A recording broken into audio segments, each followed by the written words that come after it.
song. No, it's not a live performance. We're on a podcast.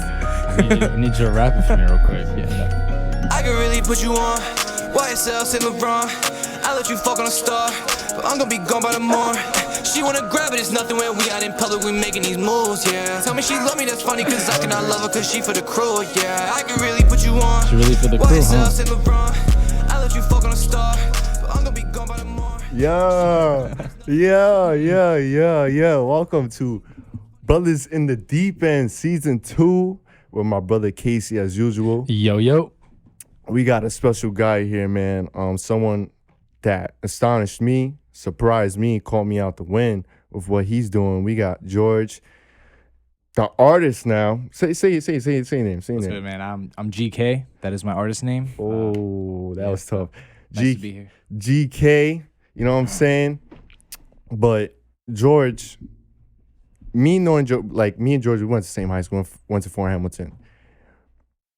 George, like me, we didn't really connect like that. Like we had that mutual respect, but it was more so like we was just like, yo, what's up? That we just knew of each other.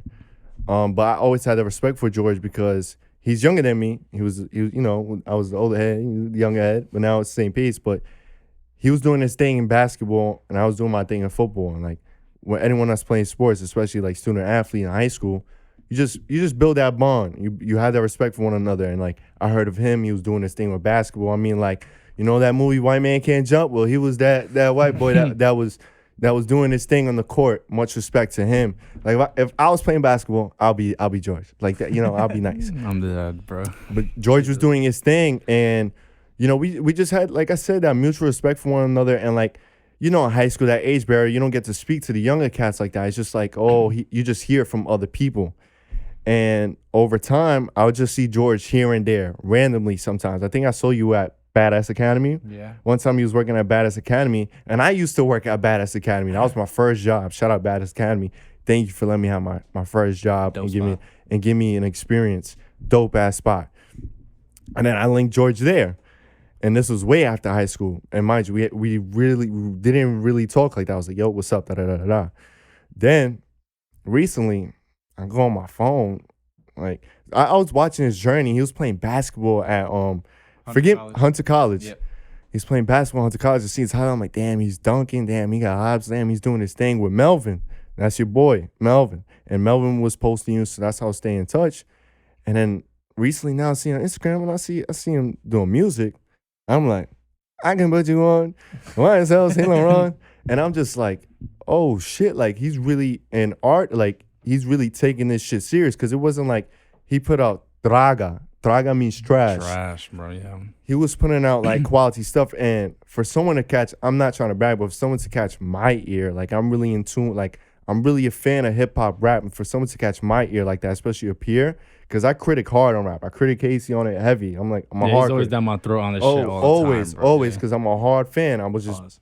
born. Yeah, that was type sus. That was really sus. He's But- stupid. But as I was saying, Jordan and I was like, oh nah, this is like going like nah. George could really go somewhere to because it's like quality and like I was like, oh shit, like, it just fit him. Like I just saw a switch and. Like Casey, I'm wearing the hat. Right? That's why I wore the hat and to support my friend Casey. Rare switch of scenes. Like the same thing with Casey's story. He switched the whole scene up. He just turned around. Casey, I knew you since legit, right? Yeah, bro. And I don't know what I expect you doing music. A Marine rapping.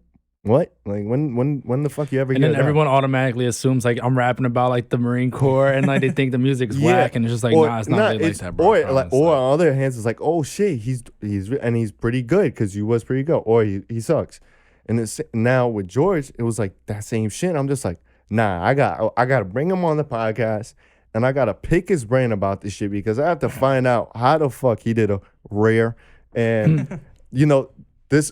I just have to pick his brain on it. So, George, man, take us back to like the basketball journey before you was an artist, you know, and just like what built you up to really like, all right, you know what, I'm gonna try rapping. Yeah, so I would say that for most of my life, basketball was everything I did, everything I thought about. Whether that be from high school to even college, you know, it was basketball. Live like eat, sleep, breathe basketball every day. I would say that around my senior year of college is when the switch started to change. I started to mess around with my friends a little bit, just like making music and just having fun with it. And then as that was going on, you know, I'm still focused on basketball. I'm trying to play overseas, like really taking basketball super seriously. Yeah, because that's all, like you said, that's all you know. Yeah. Like when I was playing, I'm in the same field because when I was in high school and I was playing football and whatnot, my main thing was, yo, I got to go to college, and then after college, all right, I'm going to try for pro. So me and you same, I get you. There was no other thoughts besides going pro, playing a sport. Yeah, like exactly. that was the goal. I can't relate, bro. I'm sorry. I never played sports. I never knew any of y'all besides Ethan. Yeah, little simple. But I would say so around my senior year of college, you know, I just started going through a couple stuff like personal stuff that I was going to go through, like relationship stuff like that. And I just needed an outlet. Really what I needed, just an outlet. And I really found that with music, because that's when it really took a turn. Like, okay, like before I was making music just to make music and have fun with friends. But then it became like, okay, I'm going to make music so I can say my piece and let people know how I feel. Because I'm not the one to like sit down and talk to someone about like how I feel and stuff like that. I feel that. But Polo G, music was good. Yeah, Polo G. I was watching it again. one of my favorite podcasts. $1 Million Worth of Game. They were interviewing Polo G, and he said the same thing. He was like, I was more like the introvert person. Yeah. He was like, everyone was into playing games, with the case may be. I'll be out there by myself. If everyone was right, I'll be out in left field, and I'll just do my thing. But he said music was my way of like expressing myself, because I didn't really like to talk to people like that or know how to express it. So for George, it's like that. It just, and I literally watched AKA and listened to it like not too long ago. So this is like God's timing. So go ahead. Then it turned to an outlet for you. Yeah, it turned to an outlet. And then, so that I would say, as far as like time frame, this was about midsummer of last year, whenever it started to become like a real serious thing for me. Since then, I've just really been trying to perfect my craft and really work on everything that I've been doing and trying to make really good music for people to relate to. Shit, wait. Hold on.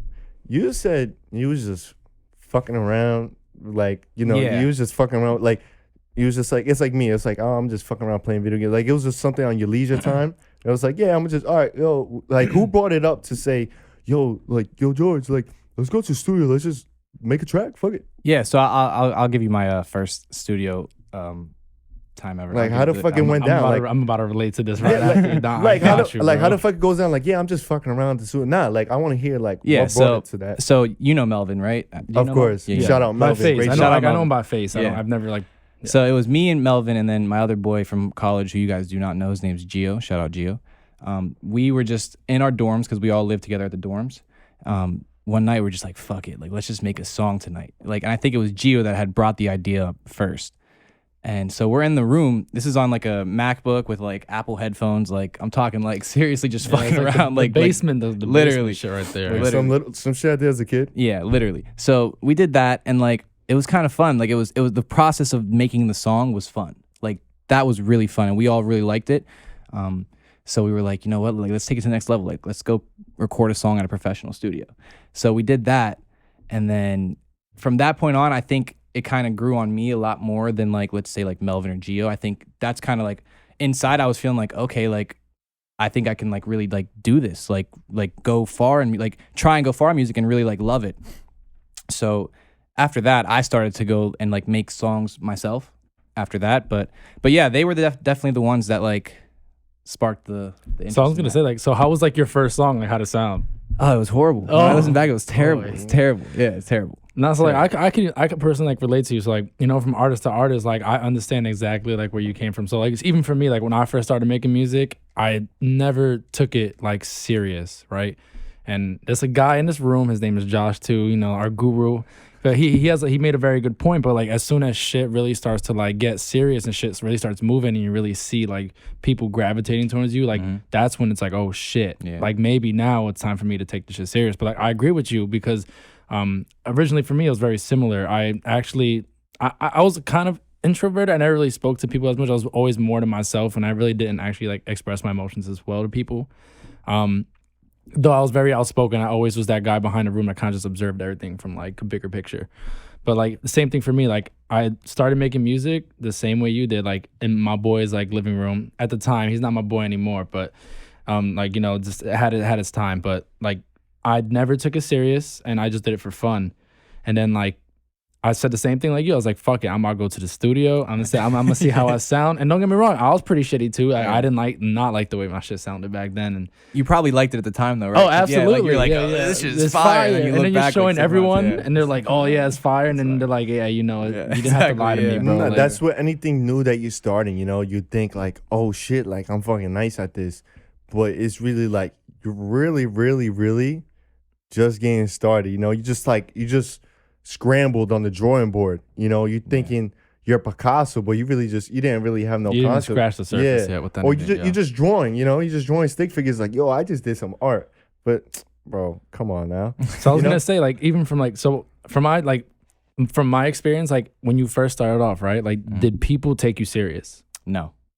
How'd that make you feel? So like, when you made your first like couple songs, right, and you started putting them out to people, like, how did people react, and like, what was like their initial like review? Yeah. So the initial review, you know, your friends are always gonna Hype you. You have people that hype you up, right? So yeah, I definitely had people that were saying like, yo, that shit is fire, bro, and stuff like that.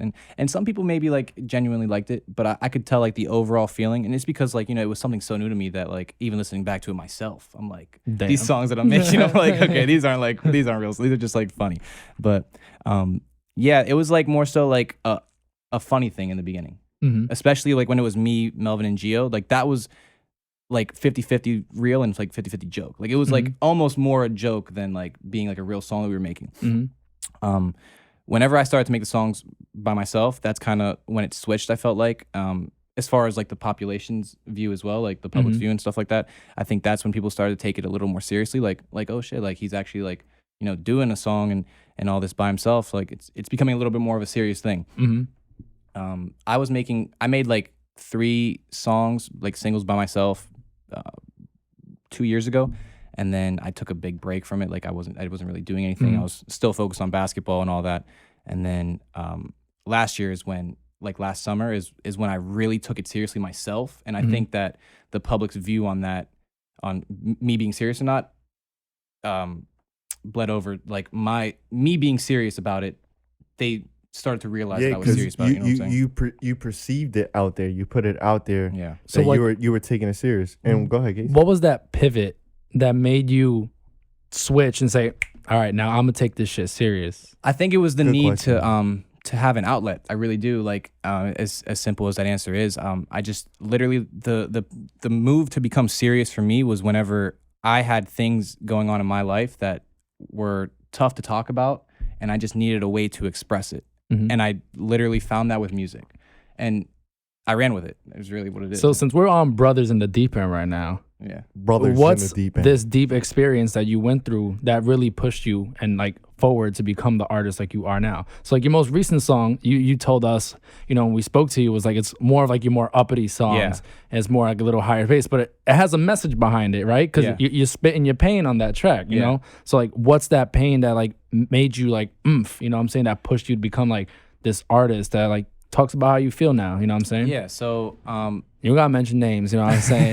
Nothing like that, but nah, around this time or a little like maybe like end of April of last year, me and my girlfriend for 2 years had broken up, and that was a pretty traumatic experience, you know, because we were together for 2 years and things were going really good for a while, and then stuff started to happen, and it ended up not working out, and then that was like that hurt, like that part was not fun, but then like the tip of the iceberg for me as far as like needing an outlet was like I started to find out a lot of my friends were doing things behind my Shicey. back that like weren't really cool and stuff like that, and it just kind of made me feel like almost like I was alone, because like the people that I go to for everything were the same ones that were kind of like Yeah, they were doing snaking stuff you. behind me. Yeah, You know? they were So snaking you. And I think that's like with everything you do, you know, especially with an industry, you know, that me and you were in. Like, I think with shit like this, you're always going to meet even like a lot of people like that who aren't going to be like on best terms with you, and who you don't know who's really there for you, who's really not. yeah, You know what I'm saying? And I think that's one thing, you know, I've really gained like with having family like Ethan and people that I've been around, you know, at least in this industry, you got to remember like who's close to you in the end, because they're the ones who are really going to hold it down for you, especially when shit gets crazy and everyone's kind of just like in your face. Yeah, Facts. that's though overall for anything in life, you know. That's true. It could be anybody, and you reach out to them, and then they could be doing some phony shit. You reach out to them for that outlet, but they didn't really give a fuck about what you got to say. This is like yeah, and then they just using it as ammo against you to expose you later on. Yeah, it really changed the way that I move on a day-to-day basis, I would say. It's just like I used to be like very open and like trusting of basically anyone that was around me. And, you know, after everything that kind of went down, it was just like, you know, I keep a really small circle and I tend to keep to myself for the most part. Yeah, I want to come in, but you could be open-hearted. I think there's a book I've been reading. It's called The Way of a Superior Man, and I highly recommend it for any man out there. Is specifically for men, but it's literally, the title is literally what you're gonna get. The Way of a Superior Man. So it says, be open-hearted, even if some chapter like that. Be open-hearted if your heart was broken a bit, and it was just, I forgot what was the detail about it, but that was the title, and it says it's like basically, let me tell you something I'm gonna tell you from my own experience. Don't let past hinders affect you and the potential, the future potential.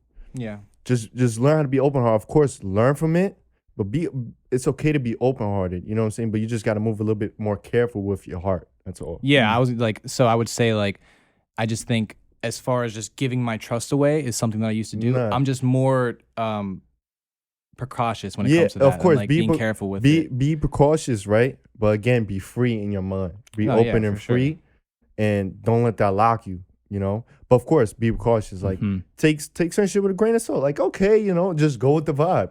But you don't just be like, I'm gonna give you my social, and I'm gonna give you my credit, and I'm gonna give you my debit card. You get what I'm saying? Yeah. You know, let me tell you something. The vibes don't lie. You know who to trust, and you know who not to trust. If you have to confuse it, right off rip. If you have to confuse any vibe, you gotta second guess anything. If you got sometimes second guessing the right thing, like the right opportunities. Try not to second guess, try to go, because that's just fear. Yeah. But when you're around people, you just gotta learn how to deceive that energy and trust your intuition, trust that gut feeling. Like when I'll tell you a quick story. Shout out Brooklyn Podcasting Studio.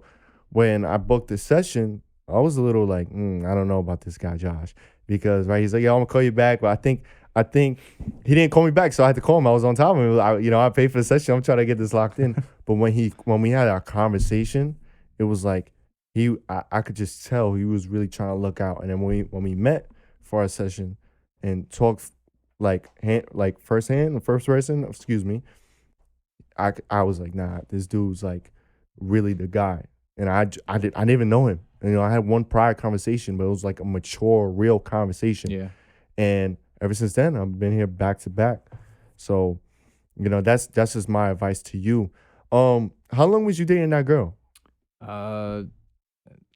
This is bad. I low key forget how long it was. Well, that's good. That's fucking good, because that means you kind of just like left that shit in the past, and you moving forward. Yeah, for sure. I would say if I had to guess, I think around 2 years though. Yeah. Oh shit, damn. And like, you wasn't really superior to her, I would say, because her breakup really, like I'm saying, like her breakup, it affected you like that, where it was like, oh shit, Yeah, I think I wouldn't necessarily say it was just like strictly the breakup that had me feeling so down at the time. Okay, what else then? It was more so like the breakup plus the fact of like finding out a lot of people in my circle were not really with me and stuff like that.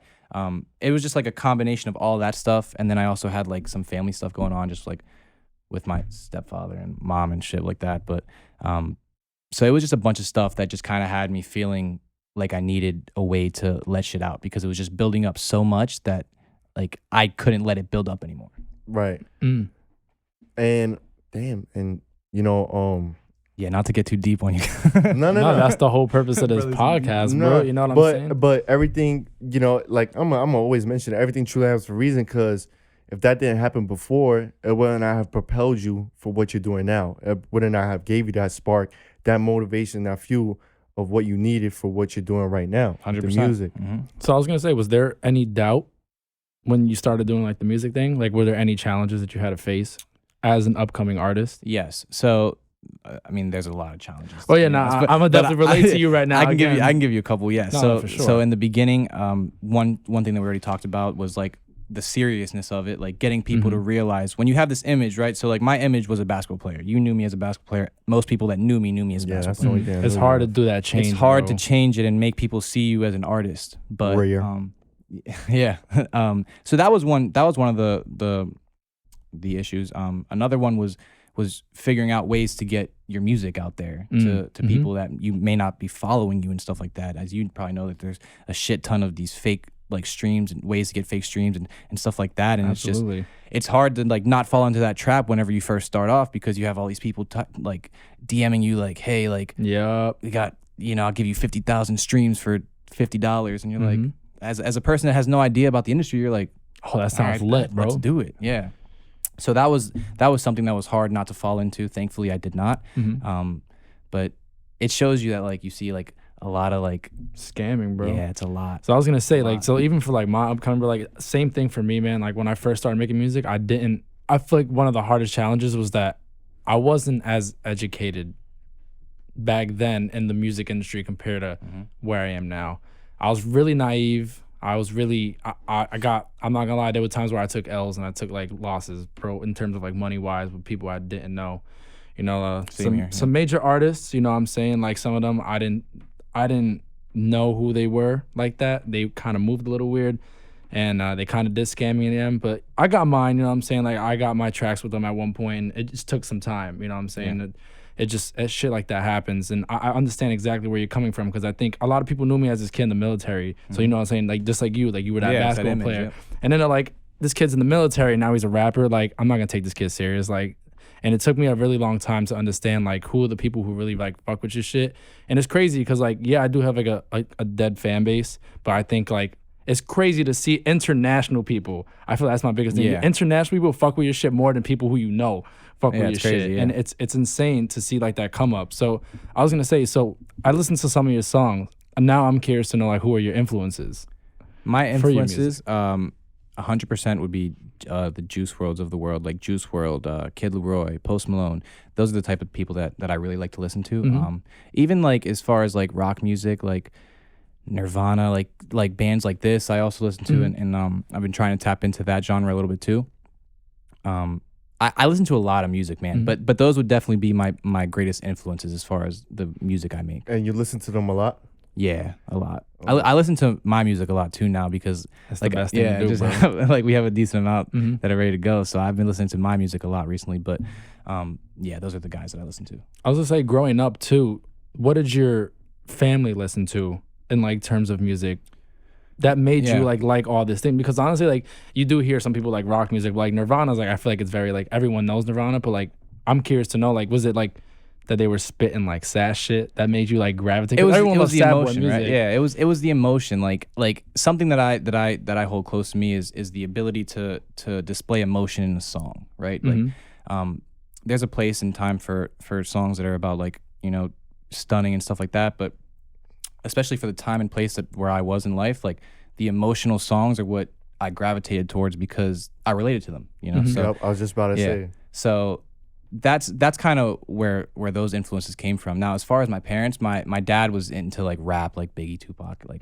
super heavy rap guy. My mom really listens to like Spanish music and stuff like that, which is like a curveball a little bit. But yeah, so I guess my influences are kind of from my dad's side, but even he like doesn't really listen to like the guys that I listen to. Yeah. So I think like that's what I kind of sensed already from your flow. And Casey asked that question for viewers that just don't know, but I kind of sense that, I even talk about Casey in the car. I'm like, yeah, he's like Killer Boy vibes, Juice WRLD, and like, yeah, you're kind of similar to that vibe. And so like with me, if I was gonna be rapping, I'll be having a style like that gritty rap because I just relate to it. And that's Nas over and here, like that. Not even it wouldn't even Nas maybe a Nas song. I'm not sure. Like it would be more of like I don't know, man. Some like should make a song. Nah. That's what I'm You should make one. saying, You should bro. make That's one. what No, I'm I saying. can't. So, what throughout your artist career thus far, like what has surprised you,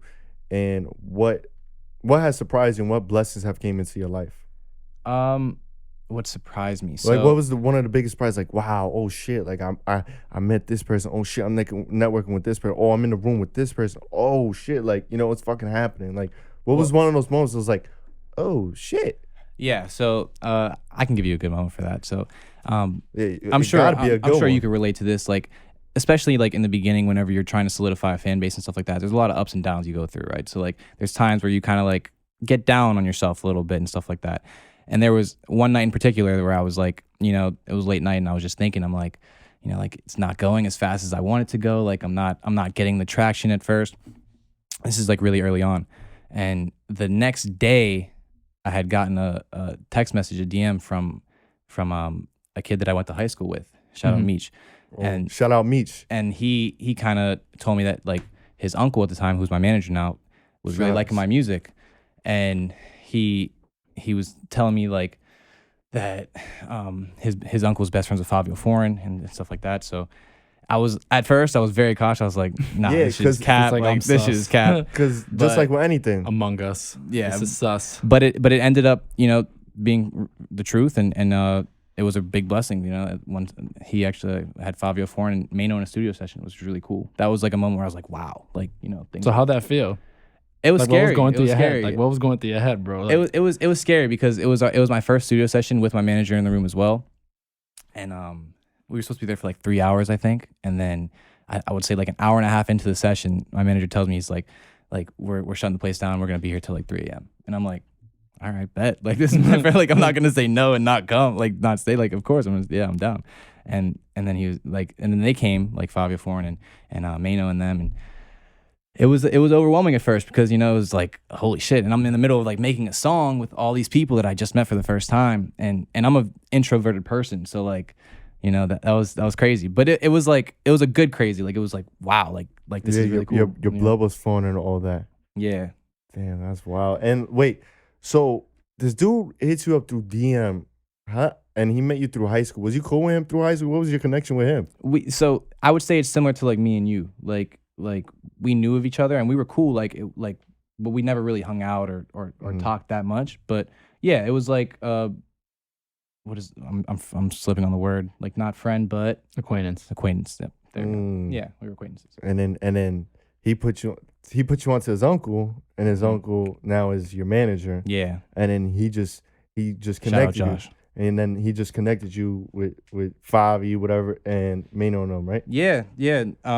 So yeah, that connection was there because they kind of grew up together, I believe. And then, you know, we just he's been a big help, my manager, as far as like the marketing side of things and just figuring out ways to get the music out there and get it all recorded and professionally recorded and mixed and all that. So it's been a big help. That was definitely big How blessing. long have you been working with your manager now? I want to say like 4 months, 4 months? 3-4 months. Damn. And that's a lot of moves right there in the That's a- last like Yeah, 3 or 4 yeah, months, bro. yeah. Life has been going really, really fast, like recently. Yeah. What is he? What do you guys have planned within the next 3 to 4 month span? Yeah, so the next thing on the schedule is we're gonna drop another song. Oh shit! Named High. That's the name of the Oh. song. That's gonna be, the date is not confirmed yet, so I can't give you a date, but I'm thinking late March, most likely. What kind of vibe are we getting from High? Like, are we talking like high? Like I'm smacked high, or like just like Or in the YSL clouds? saying the wrong. Like- I would say so. Put You On it. I love the song. It's a great song. You're gonna see a more distinct version of me with High. Like you're gonna start to see what my sound is more so. I would say Oh. High is gonna be the first song where you like kind of see like, okay, like this is his sound, like this is his lane, this is where he's at. Oh, That's what I would say. so So the I'm very put- excited about the this. put you on was like, look, I'm gonna give you like a little, I'm gonna little give you. showcase. No, hold on. You know how you got your main dish, the chef cooking main? He's like, yo, I'm gonna give you a little appetizer, some shit that, you know, it's all right, but I got some shit, you know, I got my recipe in here. Yeah, no, I like Put You On a lot. Like Put You On's a great song. I'm definitely not saying anything like that. More so like it's not the lane that most of my songs are in. Right. Does that make sense? Like, you know what I'm saying? So like that song, it's dope for what it is. It's a great single, but I think you're gonna start to see the actual vision of where I am and where I'm going with this next one. Nah, shout out your manager, Josh. Facts. Shout out the guru, Josh, in the cut. If your name is Josh, Shout you out, bro. we're gonna shout you out, and you're a blessing in disguise. Whatever Josh is out there, and we appreciate you. Josh, y'all been helping our lives. So much respect and kudos to you guys. What I found cool too, Fabio, New York City, and when you got that comment from Fabio, right? I wasn't expecting it because I'm like, my Instagram. Me personally, I wasn't expecting it because it was like the song was popping already. I'm like, yo, this song's popping. I don't know if he commented under the actual thing, but I'm like, yo, George is pretty popping. Like, eventually someone's gonna recognize him. Like my boy Casey. Eventually someone's gonna recognize Casey. I mean, Casey's time is coming. Everyone's time is coming.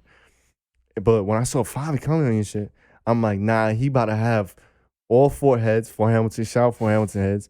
All the people I know and that know Josh about to go crazy. Like, oh shit, Fabio commented. I think someone reposted it that like Fabio commented on his thing, and I looked and I sent it to Casey, and Casey's like, yo.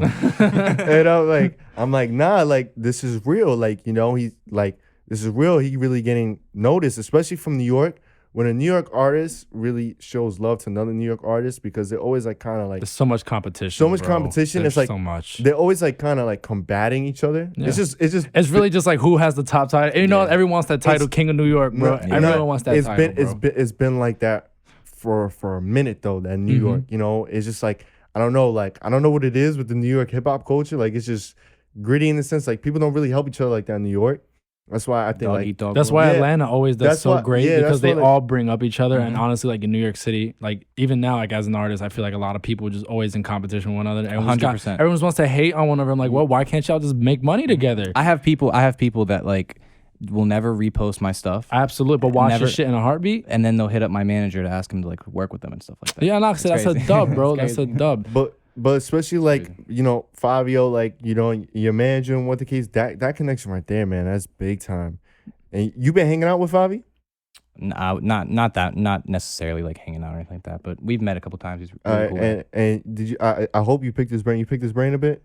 Not yet, but I will soon. Yeah. And what did you speak with Mano like that? Because Mano's a great dude. I talked to Mano a little bit in the studio. He just kind of said like he really liked the song that we were working on and stuff like that. He seemed really cool, really nice guy. Yeah, man. Whenever you get that, just for anybody out there, the case may be like, never be afraid to like ask questions. Yeah, for sure. Never be afraid to ask questions because you never know until you never know ask. who's watching, bro. So I was gonna say for your music that's coming up, right? So like every artist has like this dream and like this message that like they want to put out. So as an artist and as an upcoming artist, like what's your message that you want to put out either to the youth or the people that's listening to your music? And also to add, think on that. What's the legacy you want to leave behind your music and your craft? Like how Hove has, that respect. Like the longevity. Yeah, the longevity. So to answer the first question, I would say that like what I want people to get out of my music is the relatability of it, because a lot of people are afraid or unwilling to talk about things that like, hurt them inside or make them feel a certain type of way. And I try and really bring that to light with the music I make. And I try and like touch on topics that people don't like to touch on and stuff like that, So that is that. As far as legacy, I would say similar to that is like, I would like my legacy to be like that I make music that you can fucking sing to in your car at night when you're by yourself in your bag and shit like that. And just like something to show that you're not alone, like I'm not crazy for feeling this way. Exactly. It's just like you're not alone in these feelings and you're not the only one going through it.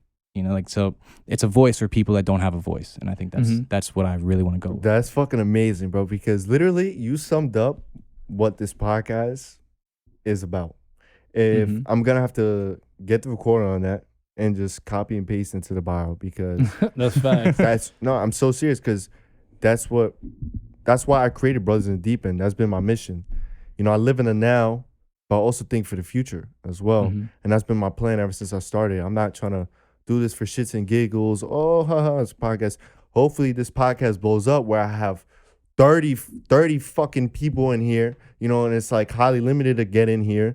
And now Brooklyn Podcasting Studio is popping. Like it is popping. But I'm talking about where it's like, oh shit, he's at Brooklyn Podcasting Studio. Bro, it's gotta be a stimmy party in here. It's gonna be 400 to enter and then 1,000 to leave. Like I want it to be like that, like where it's like we have that imprint on the podcast game and we have that imprint on social media the community, you name it, especially you. Hopefully next time when we get you on an interview, you're like, yo, bro, could I bring the gang in them with me? I'm like, oh shit, here we go, about to have a party. Yo, you mind if they smoke? Oh, I don't know if they smoke. I'm like, yo, I don't know, man. You gotta ask the head honcho, but it's gonna be like that next time. And I just want to see you. I want to see you flourish as a man, as an artist. I want to see you win because I know you, and anyone that I know, I support them, even if they were my enemy. Like I want you to win, and I pray for my enemies too. So I pray for my enemies or anyone that did me wrong because I just pray that I just want them to be happy. I want them to do their thing and chase their dreams and succeed. But I really want you and Casey to take over as artists because I know y'all personally, and I know, I know there's like a light inside y'all, and I know the hidden potential inside y'all. Y'all unlocking it right now, but I know it's soon gonna happen. And I appreciate that. And George, like, now you're on a hot steam. You just gotta keep it up. You gotta keep it up. Keep it the up. momentum And going. keep the relationship going with you and your manager. Make sure there's gonna be times where it gets rocky. Make sure you try to get back on good terms. Yeah, And whatever for the sure, case may be, like, always bring value to one another and just chop it up. And make sure it's not just business only. Fuck that business only bullshit. It's also like personal as well, because you're facts. The you're people, at least interacting with the with people with your team, bro. No, because honestly, yeah, with facts. someone else sometimes, bro, like at least I agree with you. But I've seen an industry like this though, like with certain people, it always gotta be strictly business because you never know, bro, what someone's intentions are because they just wanna. Exactly. Real quick. Exactly. But with your close ones, man, like it gotta be just kind of like it gotta mesh well. And if it don't, facts. if one person outgrows the other, just leave on good terms and just keep that network there and be like, all right, bet it's all love. I agree with both of the things you're saying. Like what and you're I saying like as well. exactly what you said earlier. So like for me as an artist, right? Like I'm always gonna relate to you because I understand exactly like what you go through, right? Yeah. So like you said that you want to be the voice for the young people, right? You want to be that voice that, for the people who can't have it. And I feel like that's extremely important. And I always preach this on this podcast, but I feel like giving back to the youth and giving back to community is like the biggest thing you could probably ever do. Especially because you always see these people go Hollywood, bro, and never give back. 100%. And then they always talk about how they giving back, but they never give back, bro. Like, and I'm sorry, like I know Brooklyn's on the map. We all know Brooklyn's on the map.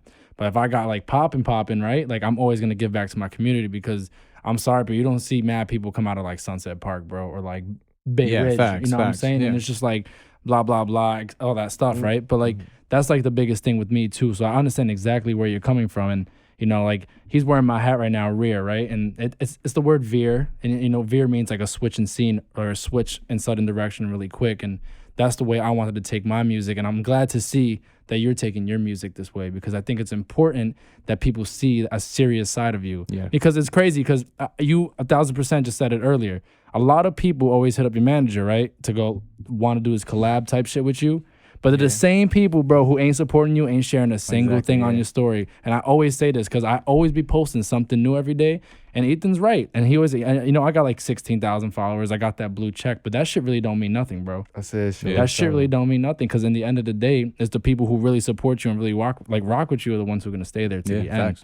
And my biggest pet peeve, bro, especially as an artist, is like you see people, like people always see you doing big things and then they just don't support you.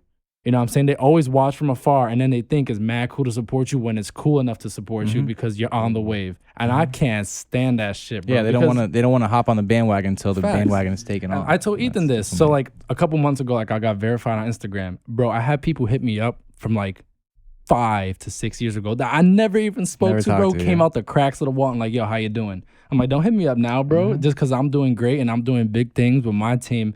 Like, don't hit me up now because I'm doing good because now you just want a free handout. At that point, it's not really like what like they can do for you. It's what you can do for them. No, or it's just they want to have that connection to you. They want to have that access to you. And once you give them that access, security, bro. Once they have that access, like, oh shit, like, nah, he's talking to me. Yo, guess who hit me up? Screenshot. Screenshot. It's just with anything. Just don't expect like I'm not your big homie. I'm just a friend. Just don't. Like I'm giving some with anything in life, don't expect nothing, man. Go in there or like I'm saying freely again, but don't expect shit and just like watch those who just come around out of nowhere, because those are the ones not subbing any, not your manager's solid dude. I could just tell. Yeah, facts. The actions of your manager spoke louder than anything he could say. And right now he's been quiet, so I think he's fucking dangerous. So I don't even want to say that. he barely fucking smiled too. He smiled just now, but when I see him, it was like, yeah, what's up? Like those quiet killers, like boom, those are the dudes that take action. You got it, bro. And like I said, the episode dropped, the success one. Yep. Oh, what, the song with Don Q? Yeah, we have a song with Don Q. Oh shit! Yeah, wait, we got some. Wait, what the? You just fucked me up. I'm like, wait, you just fucked me up. I'm like, wait, Don Q. Oh shit, Don Q. So hold on. Before we go into fucking Don Q. Yeah, we can go into that story too. Yeah, you just fucked me up. Hold on, he just fucked me up. I said in the Success EP, right? I said I want to be the guy in the middle making the plays and just putting my people on. You know, you guys are boss right there, man. That's some boss thing. He hasn't even said that. He's just playing cooling. That's how I'm trying to be soon. You feel me? To go back to like what we were talking about before a little bit, like with how you were saying like things should be like very business, like for sometimes, and like you were saying like you should have like people close to you. I agree with both sides, because like for the most part, with most people, it should be strictly business. But like the people that I keep close to me, like for example, my manager is like family to me. You know what I'm saying? Like, and that's, I feel like you have to have a good combination of both, and like. That's like with that small circle that I have, it's like him and like maybe like a couple other people that I consider like family that I work with, and for the most part, everyone else strictly business. Yeah, French Montana said in an interview too.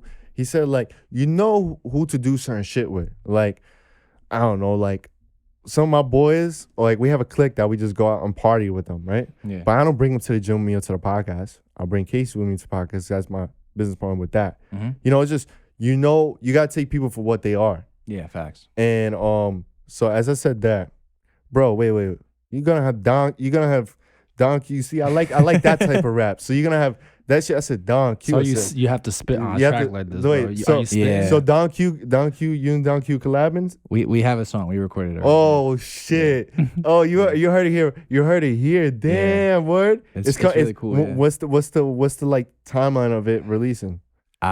That is to be decided. Oh, no idea shit. about But that one it's yet. in- But it's in the cut. We got It's it. in the holster right now. Yeah. Damn, you got. Yeah. Damn, that's crazy. Nah, that was a really cool experience. Like shout out Don Q. He came to the studio and laid down his verse pretty quickly, and it was really good. Came out really good. Really came real. You chopped that up with him and whatnot. Yeah. We talked for a little bit. He's a Cool really cool dude? guy. Yeah, really cool guy. Yeah, I saw him in concert like 3 times. Oh, word? Yeah, I saw him in concert. You know, I fucked with his rap heavy. Oh, every time he drops something, like I'm on it.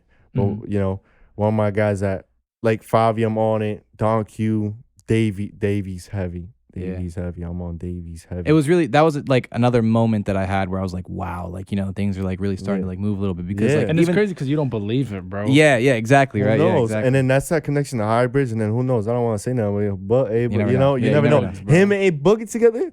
Yeah, What? y'all fit that lane together pretty that'll good. be, So. that would be bro. dope. That would be wild, because it's like, oh shit, like the flow and the melody. I'm be, you know what I'm saying? Yo, I gotta tell you something, man. Yo, when are you and Casey gonna do a track? I get it, you with the big guys, man, but you know, I get it. You're getting your foot door in the big league. But when are you and Casey gonna do a track? We can definitely do something. I'm down. I'm yeah. down. Nah, I don't want to hear. Yeah, we could definitely do something. No, bro, we gotta definitely fucking work make it on happen. Because I think most of these interview guys be capping. They go on the show and they bring their guests and like, yo, we should definitely, yeah, we could do it. And then we hear from, y'all motherfuckers gotta make a song. It gotta happen. It gotta happen. We could Bro, definitely it Get would in that definitely box. be fire. Like I said, like I think with both of us, like we have right now, I think that momentum going where everything could happen like in a fucking heartbeat. Yeah, bro. whenever And, the like- time, hopefully after this, whenever the time prevails, just try to make a quick track. Just Yeah, y'all facts. two. We'll get I sit down think and talk I about think it it'd and be figure it out, great. yeah. I think it'll mesh well. And also something y'all said. I know I'm going way back. How you said your first thing was like sort of like it was trash, right? Russ said a similar thing. Like he I'm thought it about, was to play, trash. I'm about to play out my first track after this, No, bro. I mean- That shit was straight He's- doodle. Russ, I think I have mine Russ too, said a good actually. point too. Straight doodle, bro. He said a good point too. He was like, you know, looking back at it, I have all these fans, and they're like, oh, like they were down on me since my old days. Like, yo, I remember, I like this song like a lot. You remember this song? This is my song. It's like, yeah, but he's like, yo, that's how I know they're real loyal fans to me, or like really supporting me, because I think those songs suck. And they love them. And they yeah, still love fuck with them. and they Yeah, still fuck exactly. with them. Yeah. But those are the fans that's like gonna rock with you. You know, like let's look at the Meek Mill and let's look at the Meek Mill and the whole Drake scenario, right? His loyal fan base still loyal to him though. The ones with flamers and all that, they still loyal to Meek despite all that. 100%, yeah. And I still loyal to Meek. I was loving Drake, but I didn't like be like, oh fuck Meek. Like I like Drake. I was like, damn, Drake's coming out my man heavy right now. Yeah. But I was still like Meek. I was still rooting for him. Now we got all these dudes. Meek is the man. Whenever Meek drops something, they're on it. So and shit like that. And I also feel like nowadays though, like with any music, like there's a lane for like everyone nowadays. Like it don't even matter. Like there's just so many artists, bro. Like you just never know like who's up next. I mean, like, Yeah. it's insane to me because like shout out 24K Golden, but like I spoke to him and I used to follow him, bro, before he was even like popping, bro. Now he's blowing up. And I'm just like to see his story because he was always with DA Got That Dough, and that's automatically off rip like a hit because Yeah. you hear that shit on the producer tag, you know, like crank up the fucking volume, and it's just like, but like it's crazy, like I said, just to see that growth because nowadays, like Ethan just said, like he fucks like no matter who you are nowadays, like the people who are rocking with you in the beginning are always gonna be the people who probably rock with you to the end, even when your shit was garbage. Yeah. You know what I'm saying? And, Yeah, and facts. that goes for anyone in life. You know, the ones that been down with you from the jet and just still rock with you, still supporting you, giving that true, genuine love. And I believe in you. You got to stick with them, man. No, You yeah, gotta- for sure. You got to for sure. show them the most love, dog. There's definitely a lot of dope people that have been there Yeah. since day one, and I'm definitely very grateful for those people for sure. Quickly before we wrap it up, Melvin's still your day one, right? Of course. Shout out Melvin. That's a great dude. I come yeah too. When I see her too, I'm like, oh, George Melvin. Like I already know the vibe. Shout out Melvin. Shout out Billy. Those are my Okay. guys. Shout out Billy, bro. Those are my guys. Dope. And like I said, we gotta definitely get this track. I've been trying to get Casey to do a freestyle, but he been scared, man. You gotta do a freestyle. I don't know, George. At one yeah. point, at one I- point. I'm George, not- I'm not the freestyle guy we either, used so- to gotta get these guys to do a freestyle, man. I'll always put Casey on the spot, like, yo, Casey, do a freestyle. I did one last time, but I gotta like. He did one last time. I gotta- We dropped it, and like it was like behind the scene footage. He battled out with Nick and Mal. Shout out Nick and Mal. But Dope. George, GK, right? GK. GK. Before George. we even end this, Okay. what is GK like your first and last name? As like Yeah. that first and middle? So What's your whenever, last name? Yeah, so whenever Keener, whenever I made up the name, came up with the name GK, it was in the very beginning process of picking a name, and it's something that was pretty easy to come across, and it was something that stuck with a lot of people. Somebody that, changed my shit to CI, bro. Fuck it, I'm Just out might here work, right bro. now. You never know. CI, baby, CLI. Sound like a damn app, CI. But George, thank you for coming. Shout out to the manager. Thank you for having me, bro. Thank him for coming. We appreciate you. We appreciate the people tuning in, watching us, listening to us. And I told you, season 2 I'm coming different. And look, for anyone out there, I could really put you on. That's all I gotta say. YSL Saint Laurent, baby. Hey, thank you, everybody. Thank you, you, George. Next big Thank thing you, coming guys. out of here. You heard? Appreciate you. Have you fuck on a start, baby? Let's go. Yeah, yeah. We out in public, we making these moves, yeah. Tell me she love me, that's funny, cause